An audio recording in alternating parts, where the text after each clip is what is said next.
fotografia tem tudo a ver com segredos, disse após alguns minutos, levantando a foto com uma pinça e mergulhando-a no fixador. Os segredos que todos temos e nunca revelamos.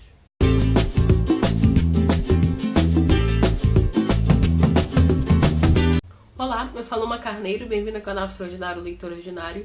Eu tô aqui então para comentar a minha primeira escolha da minha TBR Jar. O vídeo, enfim, que eu sorteei esse livro aqui vai estar no box de descrição e também aqui no cartão aqui em cima, caso você queira ver. Eu terminei a leitura, na verdade a releitura, e esse é um livro que realmente merecia um rabisco aqui no canal. Então o livro se chama O Guardião de Memórias e eu não entendo, na verdade, o título no original, que seria A Filha do Guardião de Memórias, porque esse livro realmente é mais sobre o Guardião de Memórias, na minha opinião, do que sobre a filha dele.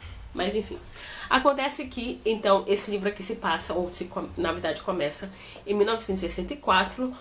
O David e a Nora são casados, ela está grávida e ela vai dar à luz em 1964, então suponho eu, não tinha como detectar que era mais de um bebê que a mulher estava esperando, porque eles realmente acreditam que a Nora está grávida de uma criança apenas. E eles vão para o hospital. O David é um médico, mas assim, tá uma nevasca brutal e eles não conseguem chegar a um hospital digno. Então eles vão para a clínica do David e lá ela tem então nasce o primeiro filho, né, um menino, o Paul, e aí o David pega e ele tá com a ajuda da sua enfermeira barra secretária, enfim, que é a Caroline, e a Caroline pega então o Paul, cuida, lava, faz tudo.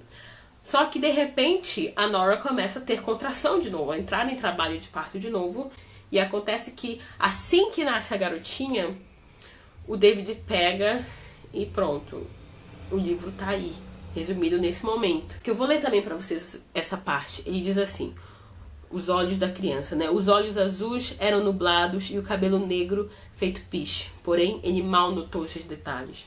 O que viu foram os traços inconfundíveis. Os olhos repuxados, como que numa risada, a prega epicântica entre as pálpebras, o nariz achatado, um caso clássico. Um caso clássico de quê? Um caso clássico de síndrome de Down. E se hoje ainda há muita desinformação, ainda há muita crença, obviamente falsa, em vários aspectos sobre essa síndrome, você imagina isso em 1964. Então, mais um pouquinho adiante, ele vai dizer assim, o que ele pensa, os sintomas dessa síndrome que ele também decorou no livro. Tônus muscular flácido, retardo no crescimento e no desenvolvimento mental. Possíveis complicações cardíacas, morte prematura. Ele lembrava então o que o professor dele dizia sobre os casos com síndrome de Down. Pobre criança, não há nada que eles possam fazer, exceto procurar mantê-la limpa. Deviam poupar-se e mandá-la para uma instituição. Né? Então acontece que a Nora, obviamente, depois de ter parido 2 filhos, ela meio que desmaia depois. E acontece então que ele, enfim, dá a criança para a enfermeira, para Caroline, e diz assim: olha, eu tenho essa instituição, tenho a referência dessa instituição, eu vou te dar essa criança e você leva essa criança para lá e deixa lá. E tipo, a Caroline é meio apaixonadinha por ele. Então a Caroline, realmente meio atordoada, porque ela também reconhece de cara a síndrome de Down da Phoebe, ela realmente pega a Phoebe, vai até essa instituição. Só que, gente, ela descobre que não tem como deixar a Phoebe lá, porque o lugar não, assim, pra ser, como é que eu posso dizer? Eu esqueci a palavra, mas sabe, pra ser delicado com as palavras, o lugar era impraticável. O lugar não era propício. Tô sendo muito delicada aqui. Os casos que ela vê lá, as cenas que ela vê lá de descaso, de maltrato, é pouco funcionário pra muita gente. Tem pessoas adultas ali que são meio que esquecidas, então não tem como deixar um bebê aqui. Então ela leva a Phoebe, sai da cidade. Não tem como ficar na mesma cidade, né? E o que então David diz pra Nora, a sua mulher? A Phoebe nasceu morta.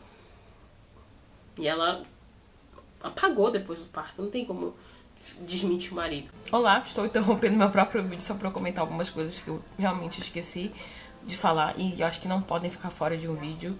Então, a primeira delas é o fato de que na hora do parto, na hora da escolha, da decisão do David, que ele teve já esse histórico de sofrimento.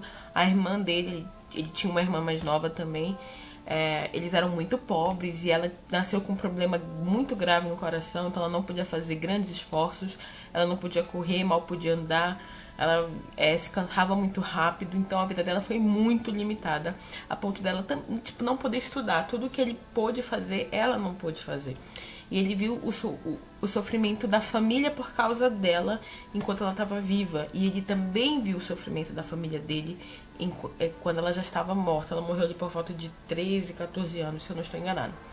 Então, ele não quis impor esse sofrimento que a mãe dele passou. Ele não quis impor esse sofrimento a Nora. Acontece que passam-se anos. E esse casamento, que até então era bobinho no início da história, como que você convive com uma mentira dessa? Tem um elefante na sala e ninguém quer comentar a respeito. Por quê? Pra Nora seria importante ficar falando sempre da Phoebe, porque ela sente que não falar da Phoebe é como se a Phoebe não tivesse existido, nem que pra ela, por aqueles breves minutos, ou então, sabe, ela geriu, acho que pode falar assim, a Phoebe. Então, pra ela não falar da Phoebe, é como se a Phoebe não tivesse existido nunca. E já ela quer falar, ela quer que a Phoebe esteja presente ali. E, obviamente, que a cada menção que se faz ao nome da Phoebe, pro David, ou seja, pro pai da Phoebe, é ficar relembrando esse dia, esse momento tenebroso em que ele fez essa escolha de entregar a filha dele, até então não, nem pra Caroline. Ele entregou, vamos deixar isso em mente, ele pensava que ele tinha entregado para uma instituição. Então cria-se esse muro entre os dois, entre o relacionamento dos dois, que a Nora até tenta transpor em alguns momentos. Mas não consegue, ela não entende direito porque que, de repente, sei lá, o casamento virou essa coisa fria, distante, né? E aí, então a história passa por pulos, né? O primeiro pulo, eles vão ter mais ou menos um ano, os gêmeos, né, o Paul e a Phoebe. E enquanto o Paul é uma criança como qualquer outra, a gente vai ver a Phoebe ainda com quase um ano, talvez, ainda tendo problemas para agarrar, para fazer esse movimento. Né? Não é nem um movimento de pinça, é esse mais grosso aqui, eu não sei como é que fala, enfim, movimento de agarrar. Ela ainda não, sabe, com alguns meses antes ela ainda não conseguia se virar de costa mesmo, pra, sei lá, pegar algum brinquedinho. Então a gente realmente vai acompanhando esse atraso. Ela vai ter problemas respiratórios graves, eu acho que é faringite ou laringite, mas acho que é faringite, em que várias vezes, então a Caroline teve que pegar a Phoebe, levar pro banheiro, trancar tudo, ligar água quente para que aquele vapor ajudasse a Phoebe a se recuperar. Na verdade, a Caroline muda de cidade, muda de vida. Ela passa a trabalhar, então, como cuidadora numa casa, e ela leva a Phoebe pra morar ali. A princípio, obviamente, a pessoa responsável, não exatamente a pessoa que a Caroline ia cuidar, fica meio ressabiada de contratar a Caroline, mas acaba deixando. Na verdade, elas têm um trato que se em uma semana a Dorothy não gostar do trabalho da Caroline, ela pode mandar a Caroline embora, mas a Caroline não tinha nenhum centavo no bolso mais. Só que a Caroline é muito eficiente. É o melhor personagem nesse livro, disparado. Então, obviamente que ela vai ficar muito tempo naquela casa. A gente vai ter mais um pulo aí de 5, 6 anos. As crianças devem ter entre 5 e 6 anos já, agora. E a gente vê o David, então, eles se encontram com uma coisa que até então era meio estranha, sabe? Fotografia, que é um pouco isso que eu li no início, né? A citação do início. Ele começa a ficar um pouco aficionado. Eu não sei, eu acho que ele tinha que canalizar a vida dele pra outra coisa, já que no casamento não tava mais funcionando. Então a gente começa a perceber ele entrando nesse hobby, a Nora bebendo pra caramba, sabe, dirigindo a altas velocidades por aí. Ela não trabalhava, ela era uma dona de casa em 1969, né, então como é que fica? E a gente vai ver já numa outra cidade, esqueci agora, acho que Pittsburgh, não sei, não lembro exatamente. A gente vai ver a Caroline, então, lutando para que a Phoebe seja aceita na escola normal, junto com as outras crianças. Eu não sei se é ela que funda, mas no mínimo ela acaba fazendo parte de uma associação chamada Upside Down, né, tipo de cabeça para baixo, mas obviamente também um trocadilho com a palavra down. Então ela acaba fazendo parte, conhecendo outros pais, porque ela realmente se engaja nessa luta. Ela se desespera um pouco de todas essas informações que ela lê em livros sobre a síndrome de Down, sabe? Que a Phoebe morreria nos primeiros anos, ou até mesmo nos primeiros meses. Que realmente é essa pessoa assim que, ó, é horrível, horrível, porque em momentos diferentes, mas o Paul e a Phoebe são alérgicos à picada de abelha e em momentos diferentes os dois são picados. Enquanto o Paul é picado e tipo tem todo o atendimento que qualquer criança teria, a Phoebe, quando a Caroline leva a Phoebe e explica o que tá acontecendo, a enfermeira de plantão lá até vai pra Phoebe pra socorrer a Phoebe. Quando ela percebe que a Phoebe tem síndrome de Down, ela fala algo, juro, eu não tô mentindo, é mais ou menos assim no livro. Ela vira pra Caroline e diz assim: você tem certeza que você quer que eu trate da sua filha? A Caroline só levanta a mão pra dar um tapa. A sorte que o marido dela, que foi uma pessoa que ajudou bastante ela desde o início, eles super se descobriram por acaso um ajudando o outro, enquanto ela tava com a Phoebe de 2 dias no braço. Esse marido dela então segura ela pra que ela não esbofeteie a enfermeira. Você vê que o autor, ele teve uma coisa assim que, nossa, foi difícil pra mim. É uma releitura e eu não lembro desse livro ter me incomodado tanto na primeira vez, de verdade. Eu acho que deveria ser o contrário, né? A primeira vez o choque e agora eu já tô mais acostumada. Mas eu acho que não. Eu li esse livro, eu devia ter 19 anos. E esse livro não me incomodou tanto quanto agora. Enquanto a história vai se passando, várias pessoas, né, isso sai de várias bocas, de vários personagens, falando que a Phoebe é retardada, sabe? Essa palavra. A gente sabe que no meio científico existe essa coisa de um retardo, que é uma palavra mais técnica. Mas pessoas do cotidiano chamando a Phoebe de retardada. E aí nesse sentido de imbecil, de otário mesmo, sabe? Isso, nossa, isso me incomodou bastante. Mais um pulo na história, e agora ambos já devem ter ali por seus 15, 16 anos, onde a Nora já trabalha há muito tempo e tal, já tem uma, sei lá, mini agência de viagens, algo assim. Ganha umas férias e vai então com o marido e o filho para alguma praia, para algum lugar aí.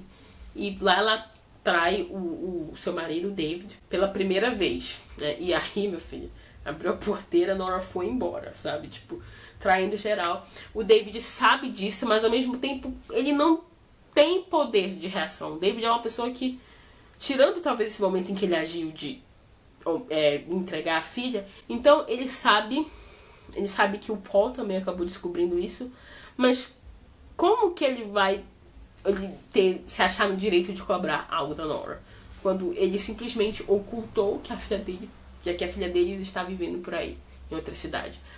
Importante dizer que a Caroline também mantém contato com o David. Ela manda algumas fotos da Phoebe, alguns recados, e o David sempre manda algumas notas de $20 na época, muito mais do que valia muito mais do que vale hoje em dia. O Paul é louco por música, vira louco por música, louco por violão. É um rebelde, vira também um rebelde ali pelos 16 anos. E um rebelde, eu não sei se dá pra dizer que é um rebelde sem causa, porque o personagem complicado também esse, viu? Pra te falar a verdade, esse lado do David, da Nora e do Paul, sempre que chegava eu ficava assim. E quando chegava a Caroline e a Phoebe, eu ficava, vamos ler essas duas maravilhas. Acontece que ele se droga algumas vezes, meio inconsequente e tal, e o David teve uma infância muito pobre, então ele começa a, sabe, querer que o Paul, ele conseguiu vencer na vida, ser médico, ter dinheiro, enfim, ter o equilíbrio financeiro, e ele acha que música talvez não dê isso pro Paul, então ele quer assegurar que o Paul seja algo que vá trazer um retorno, e o Paul não quer, ele quer música mesmo, violão, e esse é o maior confronto dos dois, assim, é meio estranho, sabe, honestamente.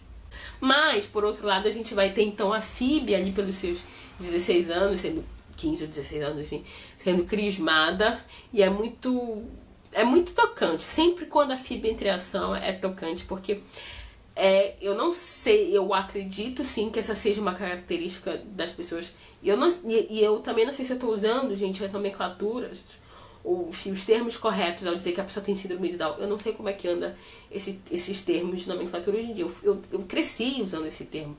Então, se hoje ele já foi abrandado, eu não sei dizer. Então, se eu estiver usando um termo muito agressivo, por favor, mil perdões. Mas me parece que as pessoas que têm síndrome de Down, elas, primeiramente, são muito abertas, sabe? Se elas quiserem te abraçar, elas vão te abraçar. Elas não têm esse filtro pra perceber o perigo, sabe? A gente vai perceber isso com a Phoebe em uma certa ocasião, mas também em que elas vão de um extremo a outro muito facilmente. Elas estão muito felizes, mas de repente elas estão muito tristes. Um belo dia, o David, um fotógrafo já renomado ali num certo círculo, ele vai fazer uma palestra, enfim, na mesma cidade em que a Caroline e a Phoebe estão morando, lá junto com o marido da Caroline. E aí Caroline, vou, não vou, acaba indo. Eles acabam tendo uma conversa de, você tá morando aqui? E obviamente que ele até, de uma certa forma, tenta se reaproximar, mas ele sabe que o que ele fez meio que tá feito, sabe? Meio triste. Então ele se desvia e ele vai pra cidade, pra casa em que ele passou a infância. Uma casa caindo aos pedaços mesmo. Quando ele chega lá, ele percebe que tem uma pessoa morando lá no que sobrou daquele casebre, né? É uma menina que está grávida, tem 14 anos, tem 14 anos, está grávida, fugiu de casa e tal. Claro que ele vai querer acolhê-la como se fosse a Phoebe, sabe? Como se ele pudesse, de uma certa forma, reparar o passado.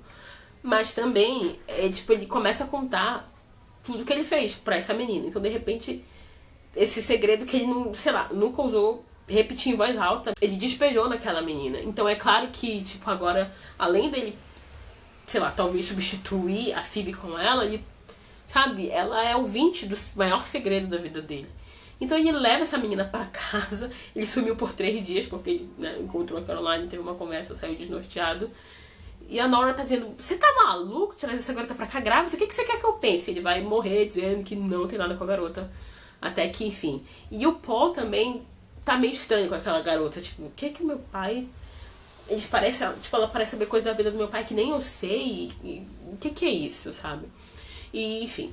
Algumas brigas ali do pai com a mãe sobre essa garota, e o Paul ouve, e ele também fala as coisas que ele tem que falar, e acaba que vira uma mini briga, ele sai correndo, pega o carro do vizinho que tá ligado e foge pra uma outra cidade, vai roubar queijos numa outra cidade, é pego pela polícia, os pais vão pra lá, e eles têm uma briga e terminam o casamento. Finalmente, porque aquele casamento terminou no dia que ele deu a Phoebe pra Caroline. Sério, a gente, obviamente, também vai ver a Phoebe descobrindo, talvez, aí, né, o primeiro...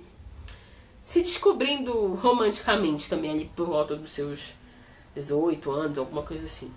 É claro que a gente fica, mas pode? Qual é o futuro? Sabe, o que é que o futuro reserva pra Phoebe? O livro, obviamente, não vai descrever toda a vida da Phoebe. Passam-se alguns anos, David e Nora estão separados, mesmo já separados há alguns anos. O Paul foi pra Juilliard, depois tá aí tocando pelo mundo afora. E a Phoebe tá trabalhando numa fotocópia, numa casa de fotocópia, tirando xerox. É o trabalho que ela ganha por esse trabalho. Ela é muito competente no trabalho dela de tirar xerox. Ela é chamada a atenção se ela errar mesmo. Mas por ela ter um trabalho que ela não consegue sustentar com o que ela recebe ali. E ela ainda tem um namoradozinho, que é o Robert agora, que também tem síndrome de Down.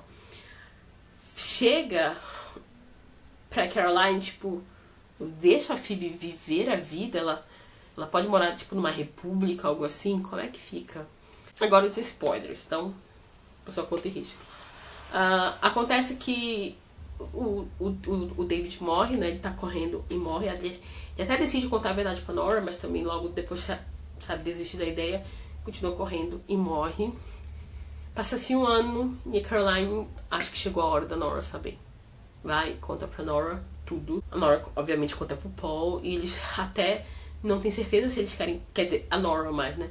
Não tem certeza se quer conhecer a Phoebe, porque, tipo... Ela viveu a vida longe da Phoebe, sabe? Tipo, o que isso significa no sentido de que a Phoebe vai me aceitar, sabe? O que é que eu faço com a minha vida que eu vivi até aqui essa mentira? É um demônio que acontece, obviamente, na cabeça da Nora, mas com certeza eles decidem ir visitá-la. E é engraçado porque os dois, mas ainda mais o Paul, eles acham que a Phoebe pode ser um peso pra eles, porque, tipo, querendo ou não, eles estavam vivendo a vida deles independentes, sabe? Tipo, os dois são super independentes. E de repente a Phoebe, desculpa falar isso, mas como o próprio livro vem dizendo através, de novo, de boca de vários personagens, essa pessoa que tem retardo, de repente eles vão ter que parar tudo e cuidar dela. E, tipo, eles vão lá com medo disso acontecer, mas ao mesmo tempo sabendo que eles têm que oferecer ajuda. Mas quando eles chegam lá, eles são confrontados com muitas verdades. A primeira é que a Phoebe não precisa desse tipo de ajuda que eles querem dar. Tipo, olha, você tem mais uma casa aqui, tipo, vem morar com a gente agora. Não, a Phoebe adora a casa dela, adora a mãe que ela conhece como mãe, adora o trabalho, adora o namorado. Ela não tá procurando uma outra vida, uma vida melhor, uma vida mais, sei lá, na high society ou algo assim. Ela ganhou uma mãe e um irmão, assim, é isso, entende? E, obviamente, eles também descobrem que a Phoebe tanto não precisa desse tipo de ajuda, como também ela não é um peso, sabe? É claro que vão haver inconvenientes, a gente já na reta final do livro a gente vai ver certos inconvenientes que a Phoebe traz pra vida deles. Mas assim, comparado à alegria que o Paul descobre que ela pode trazer e o amor que ele passa a sentir por ela, é sensacional. E eles descobrem que a vida não vai parar porque a Phoebe chegou, sabe? Essa é a melhor parte do final. A Nora ia casar e ela ainda vai casar. Ela casa com o Paul e a Phoebe agora na igreja, acho que é uma igreja, sei lá. E, tipo, depois de alguns meses, o Paul e a Phoebe vão visitá-la na França, sabe? Eles estão nos Estados Unidos e a Phoebe vai pra França passar um tempo com a mãe dela. E eles vão voltar, porque ela quer voltar. Ela fica muito nervosa se ela achar que ela não vai voltar de lá, sabe? E tipo, o Paul, ele vai aceitar um emprego na mesma cidade da Phoebe, mas é um emprego que paga bem, que traz essa estabilidade. Era essa palavra que eu queria falar antes, estabilidade financeira.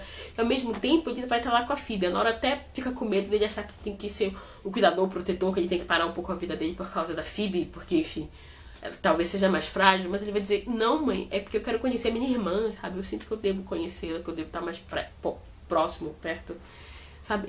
Ai, gente, esse livro é sensacional. Algumas coisas que me marcam nesse livro é o fato de que amo esse livro, mas eu reconheço que também há algumas falhas. Por exemplo, o autor, sério, isso me pesou bastante, assim. Ele sempre gostava de descrever a natureza do lugar, sabe? E isso era meio chato, porque me parecia que ele estava sempre descrevendo a mesma imagem, só que usando palavras cada vez mais rebuscadas para descrever a mesma imagem. A neve, as folhas caindo, o sol batendo no ombro da pessoa. Outra coisa também é que em certos assuntos me parecia sempre muito raso, assim. Por exemplo, quando o Paul começa a se interessar por música, eu sempre gosto quando um livro vai se aprofundar em música, trazer termos, trazer conceitos pra gente. E ele não trouxe nenhum. Pra não dizer que ele não trouxe nenhum, ele trouxe o autor de música clássica chamado Segovia, alguma coisa assim, e só. É sério, o autor fala muito que o Paul é apaixonado por música. E a Phoebe também, do jeito dela, mas ela é louca por música. Inclusive, até conheci esse Segovia. Eu não lembro mais tão direito como é que é. A parte da fotografia é até bem analisada, assim, bem estruturada, bem comentada. Tanto pelos olhos do David quanto pelos olhos do narrador também. Porque isso, obviamente, né, gente? O Guardião de Memória, falando nisso, traz, então, ligação com esse momento, né? Porque ele tenta guardar... Ele tenta capturar a vida, o momento. Como se talvez realmente ele, prendendo aquele momento não passasse naquela foto, sabe? O guardião de memórias. Então ele passa a fotografar tudo. A fotografar o filho, a fotografar as pessoas. Não podemos esquecer as fotos que ele também recebe da Phoebe. Então, ele realmente cria suas memórias um pouco à parte também. E é um livro que me fez chorar. Eu não lembro qual foi o último livro que eu chorei. Mas assim, eu não chorei horrores, eu derramei algumas lágrimas mais pro final, bem pro final mesmo. Mas na parte que a Nora e o Paul vão conhecer a Phoebe. Mas não é... Eu sinto assim, claro que outras pessoas podem sentir de forma diferente. Pra mim não foi um choro porque a cena foi sensacionalista, sabe? Porque a cena apelou, sabe? Não é porque a cena foi apelativa, é porque foi, na minha opinião, conduzida de uma forma muito delicada, mas de uma forma muito sincera. Foi uma cena realmente muito bonita. Acho que se eu ler de novo vou derramar mais umas lágrimas. De que a história não terminou, não tá tudo extremamente bem pra Phoebe. Ao fato de que tem esse desconhecido pra ela. A gente não sabe como ela vai se sair.